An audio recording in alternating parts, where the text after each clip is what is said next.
In a quiet suburban neighborhood where every lawn was perfectly manicured and every house looked like it had been plucked straight out of a home decor magazine, lived a man named Alex Carter. Alex wasn't flashy or loud.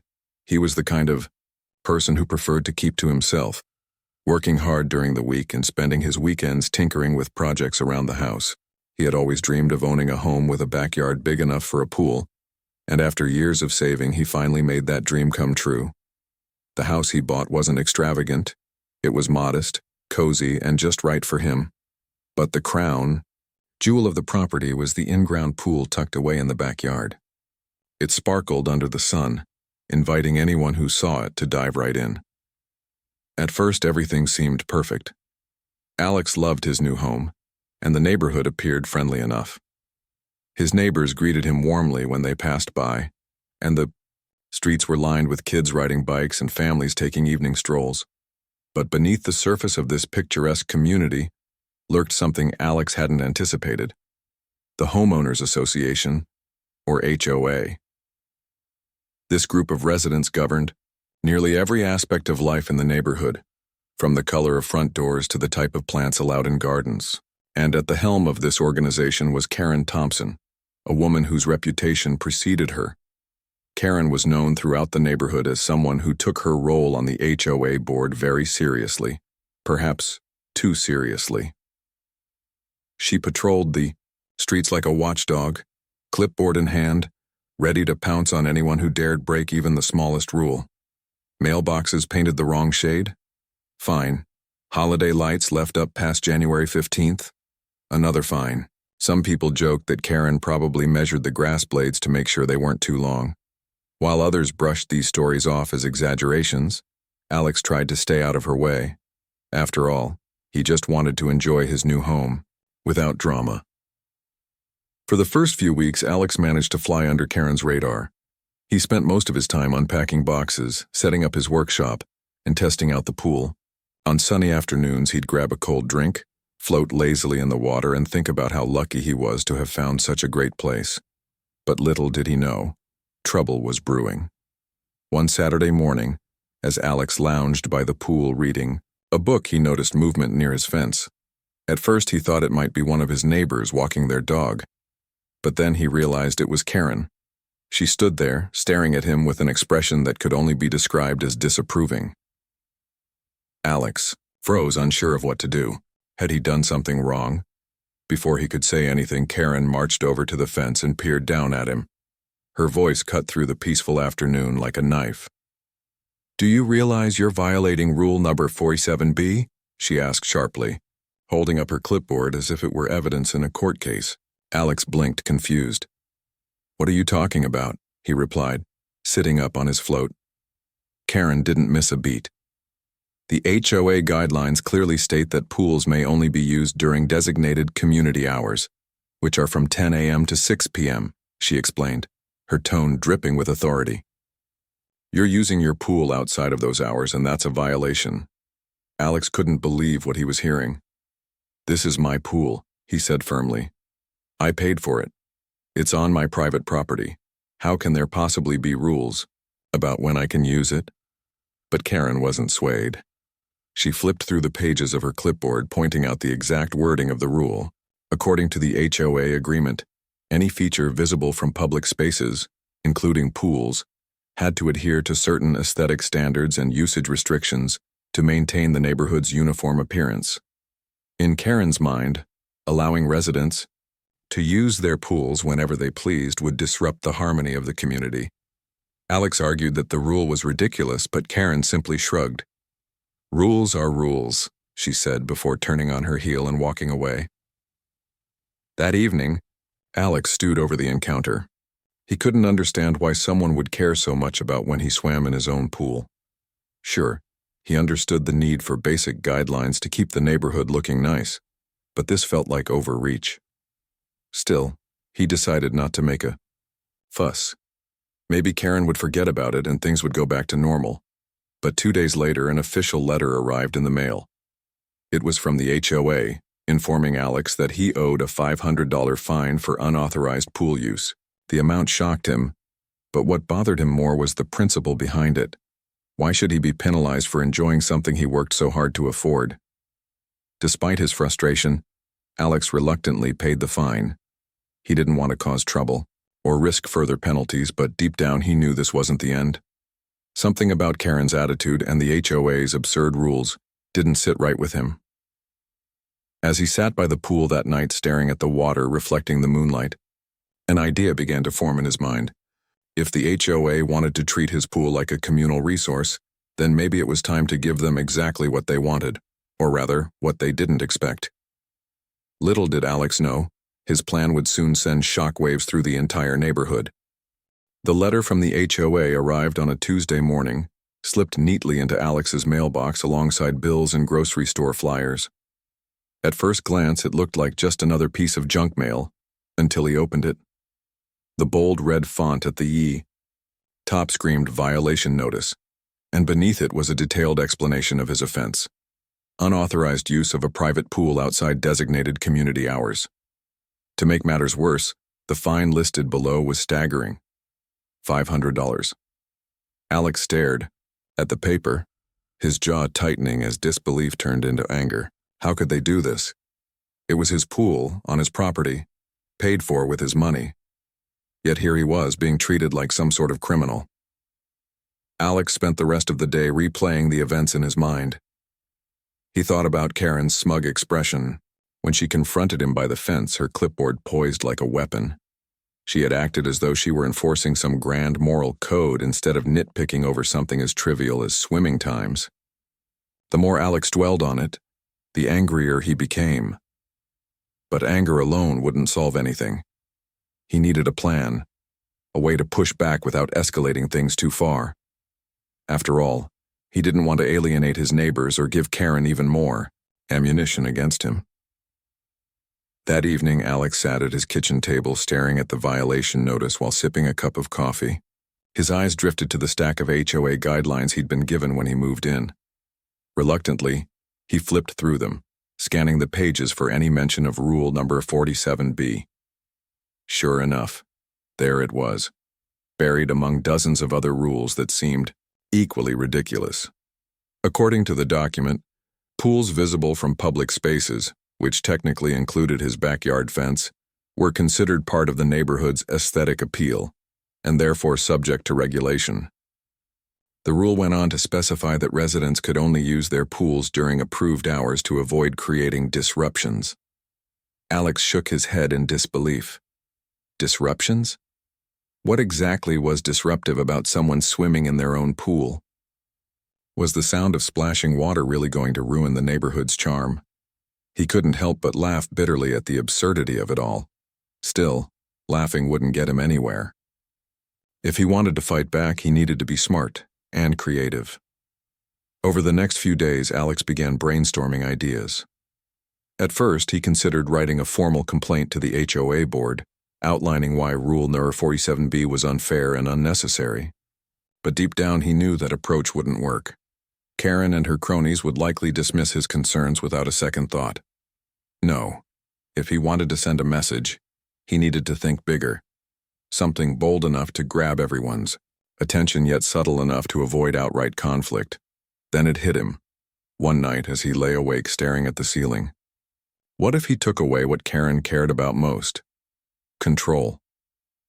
If the HOA insisted on treating his pool like a communal resource, then maybe it was time to let them deal with it, or not deal with it, as the case may be. The idea made him grin. He envisioned Karen storming up to his fence again, demanding answers, only to find herself locked out, literally and figuratively. The thought was satisfying, almost poetic. And so Alex set his plan into motion.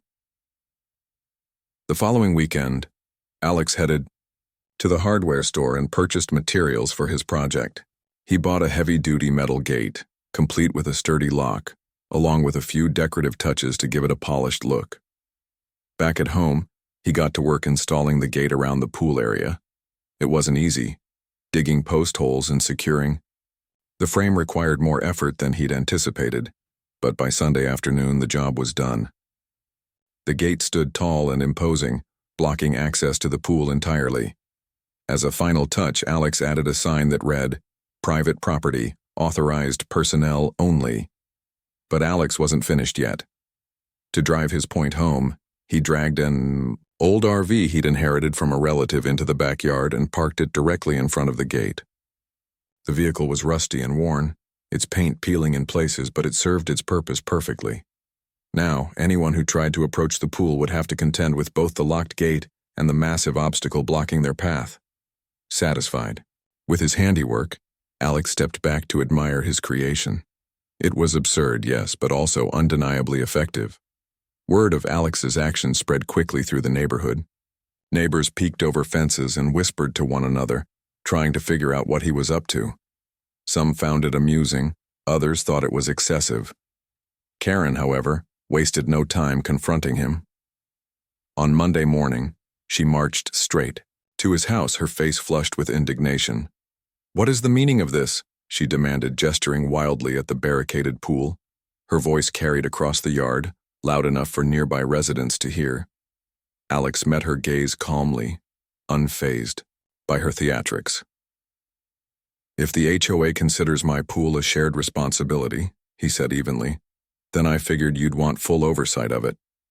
Consider this my way of handing over control." Karen blinked, momentarily thrown off balance.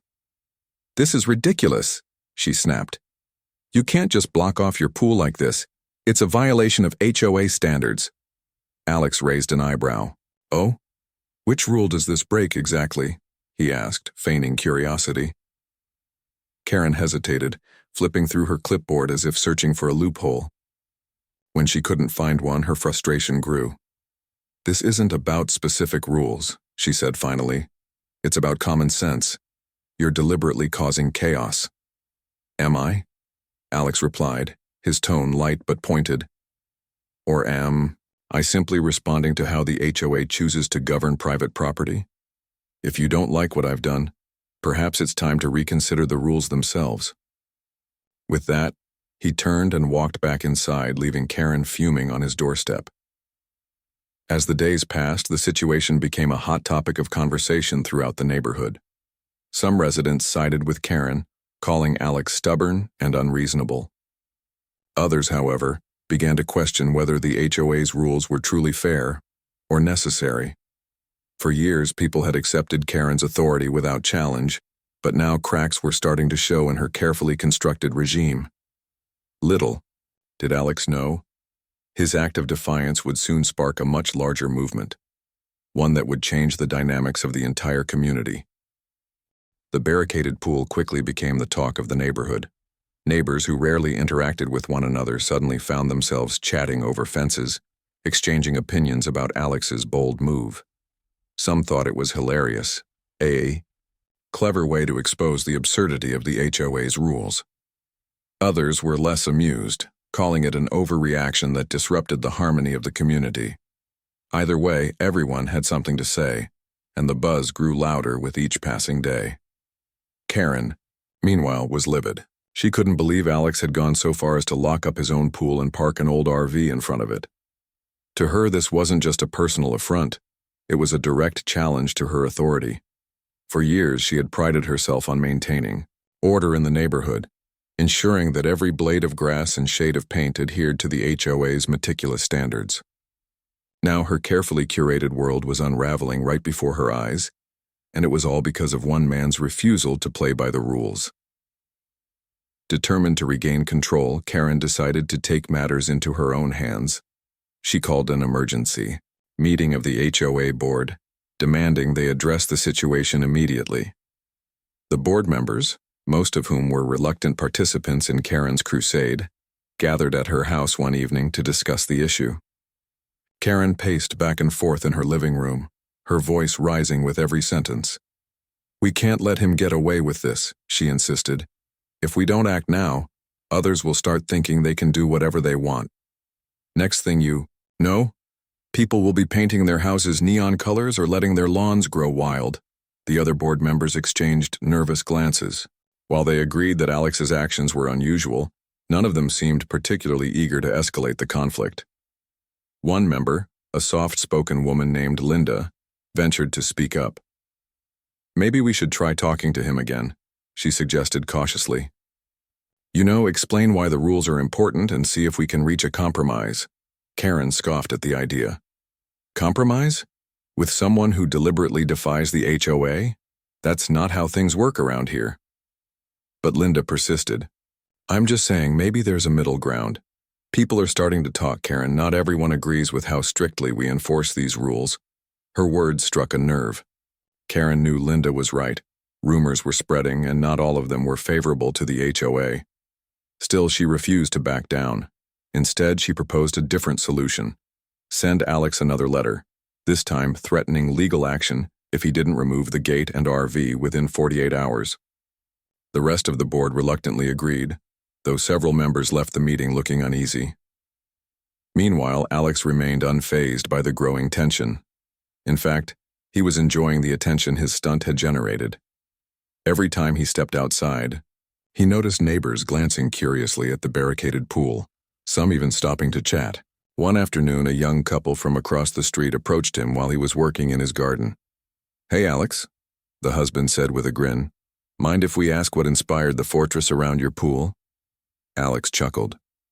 Let's just say I'm making a point about property rights, he replied. If the HOA wants to regulate private spaces, then they're welcome to take full responsibility for them. The couple laughed, clearly entertained by his response. As they walked away, Alex overheard the wife say, Honestly, I think he's got a good point. Why should they care when we use our own stuff? Conversations like these gave Alex hope. He realized that many of his neighbors shared his frustrations but had been too afraid to speak up. By taking a stand, he had inadvertently given them permission to question the status quo. And the more people talked, the more cracks began to appear in Karen's iron grip on the neighborhood. Karen, however, wasn't ready to admit defeat.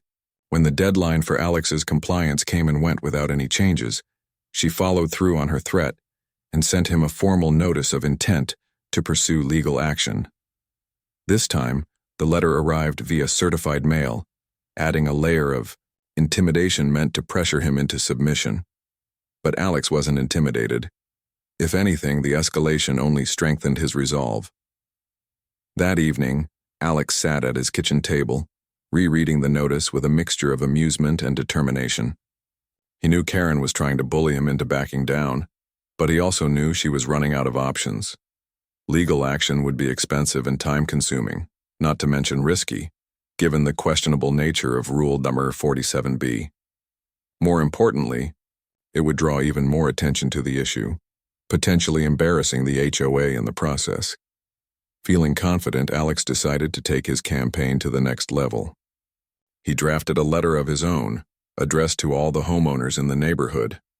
In it, he explained his side of the story, detailing how the HOA had fined him for using his own pool and how their rules infringed on basic property rights. He ended the letter with a simple question.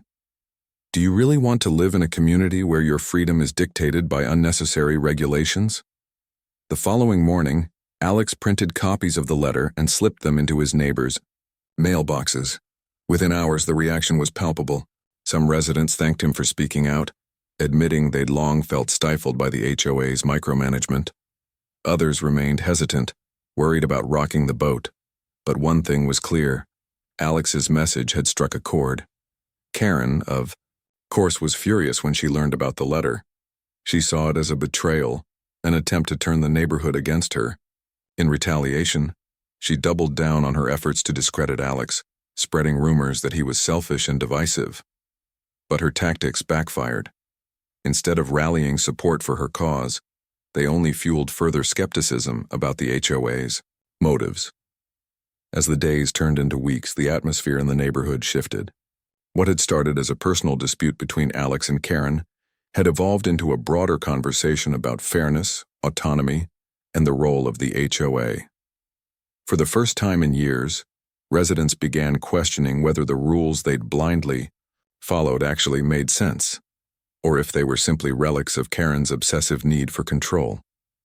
Unbeknownst to Karen, her reign as HOA president was teetering on the edge of collapse, and Alex, with his locked gate and stubborn determination, had become an unlikely symbol of resistance.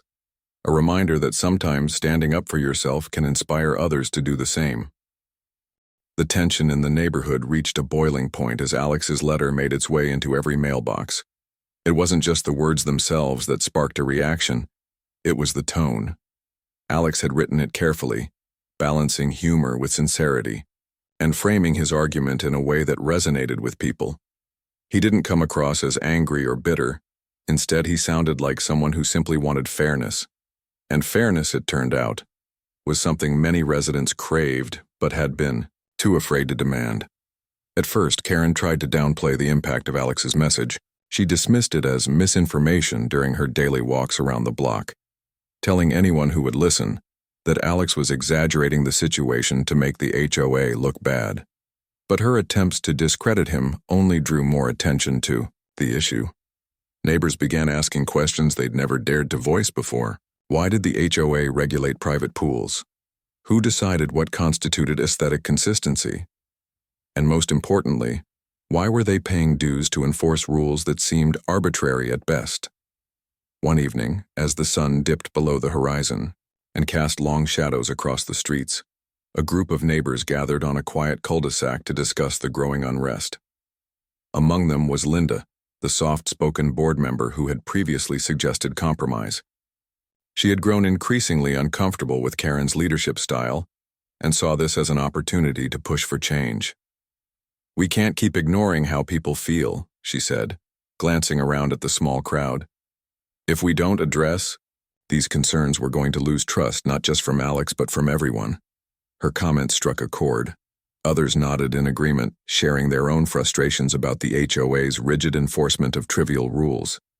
One man spoke up about being fined for planting flowers that weren't on the approved list. A woman recounted how her family had received a warning for leaving their Halloween decorations up until November 1st. Each story added fuel to the fire, reinforcing the idea that the HOA's priorities were misplaced. Word of these informal gatherings eventually reached Karen, and she wasn't pleased. Determined to regain control, she called yet another emergency meeting of the HOA board. This time, however, the atmosphere was different.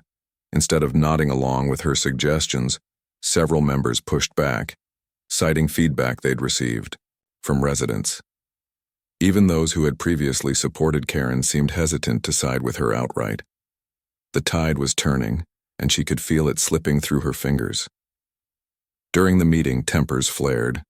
Karen argued passionately that loosening the rules would lead to chaos, while others countered that excessive regulation was driving people away. "We're not running a prison here," one board member said bluntly. "People buy houses in this neighborhood because they want a nice place to live, not because they want to be policed every second of the day." The comment stung, but Karen refused to back down. She insisted that maintaining order required strict adherence to the guidelines, and that any deviation would set a dangerous precedent. Despite her protests, the board agreed to hold a special community meeting to address the growing dissatisfaction. Notices were sent out inviting all homeowners to attend, and anticipation buzzed through the neighborhood in the days leading up to the event. Some residents saw it as a chance to air grievances they'd kept bottled up for years, while others hoped it would provide clarity or closure on the ongoing drama. On the night of the meeting, the community center was packed. Rows of folding chairs filled the room, and latecomers stood along the walls, straining to hear the discussion. Karen took her place at the front of the room, flanked by other board members, looking as composed as ever.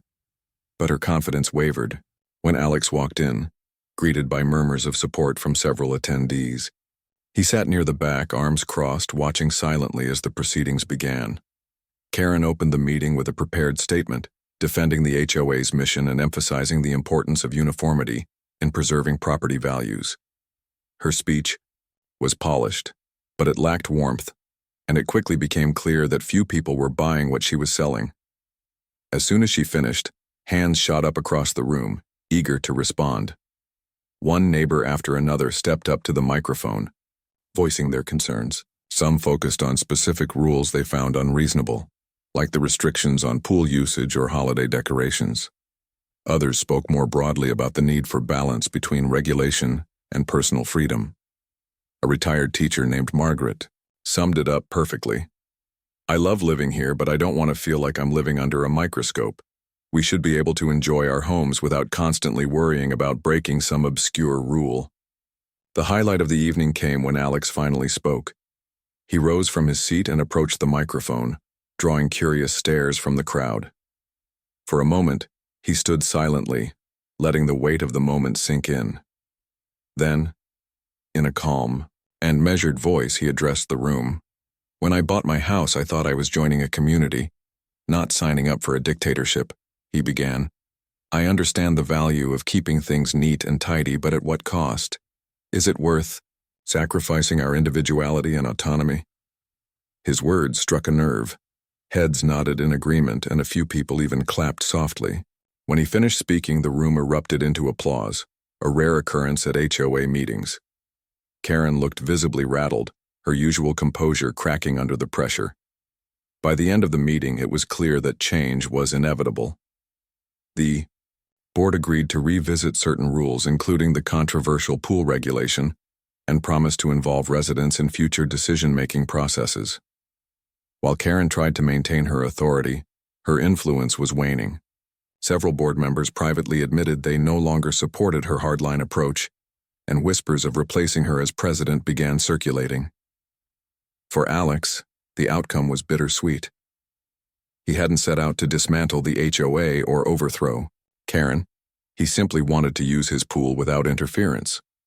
But in standing up for himself, he had inadvertently sparked a movement that gave his neighbors a voice. As he left the community center that night, he felt a sense of satisfaction knowing that he had helped ignite a conversation about fairness and freedom. Little did he know, the best was yet to come, and Karen's days as Queen Bee were numbered. In the weeks following the community meeting, the neighborhood underwent a quiet but profound transformation. The HOA board, sensing the shifting winds of public opinion, scrambled to address the concerns raised by residents. They formed a special committee tasked with reviewing outdated and unpopular rules, including the infamous Rule 47B that had started it all. For the first time in years, homeowners were invited to participate in these discussions, giving them a real say in how their community was governed. It was a stark contrast to Karen's previous top-down approach, and many residents welcomed the change with cautious optimism. Karen, however, struggled to adapt. She attended the committee meetings reluctantly, her usual air of authority replaced by defensiveness. Every suggestion to loosen regulations was met with resistance from her, often accompanied by lengthy explanations about why the old rules were necessary. But her arguments fell flat. The tide had turned against her, and even some of her closest allies on the board began distancing themselves. One by one, they sided with the growing chorus of voices calling for reform. The breaking point came during a heated board meeting when Linda, who had quietly grown more confident in challenging Karen, proposed a motion to repeal Rule number 47B entirely.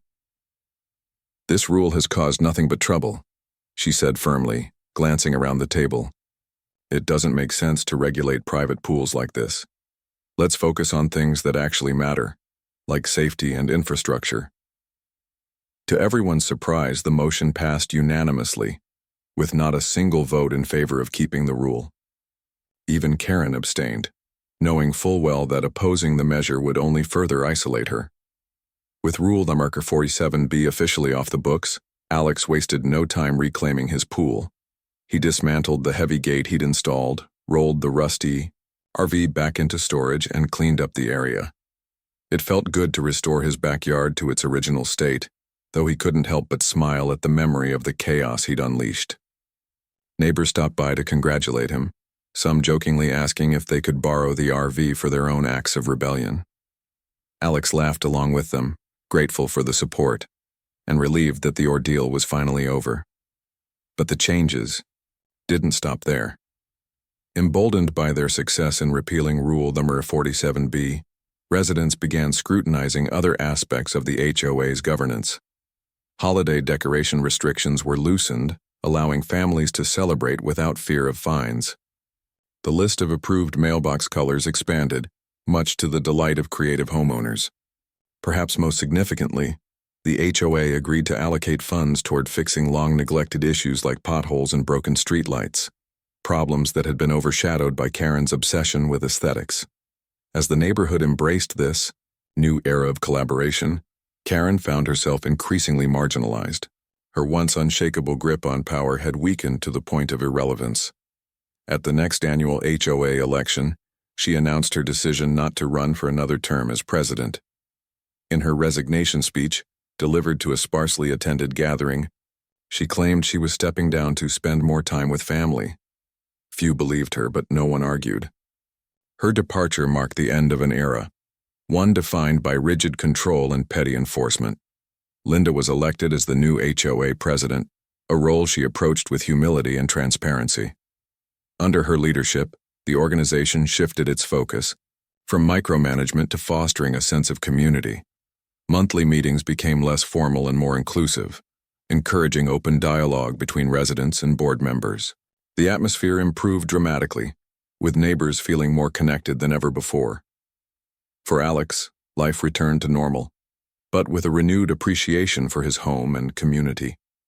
He spent countless summer afternoons lounging by the pool, watching kids play and families gather for barbecues.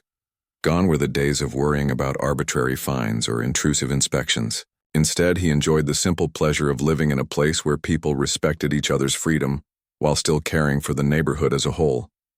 One evening, as the sun dipped below the horizon and painted the sky in hues of orange and pink, Alex reflected on everything that had happened. What had started as a personal frustration had blossomed into something far greater, a movement that empowered his neighbors to take ownership of their community. He realized now that his actions hadn't just been about standing up to Karen or fighting a ridiculous rule. They had been about reminding everyone that their voices mattered. As he sipped a cold drink by the pool, Alex noticed Karen walking past his house. She kept her head down, avoiding eye contact, but he offered her a polite nod anyway. There was no animosity left in him, only gratitude for the unintended lesson she had taught him. Sometimes, even the most stubborn obstacles can lead to meaningful change. The neighborhood wasn't perfect, it never would be, but it was better. People smiled more, talked more, and worked together more. And every time Alex dove into his pool, he couldn't help but feel proud of the ripple effect he had created. After all, sometimes a little splash is all it takes to make waves.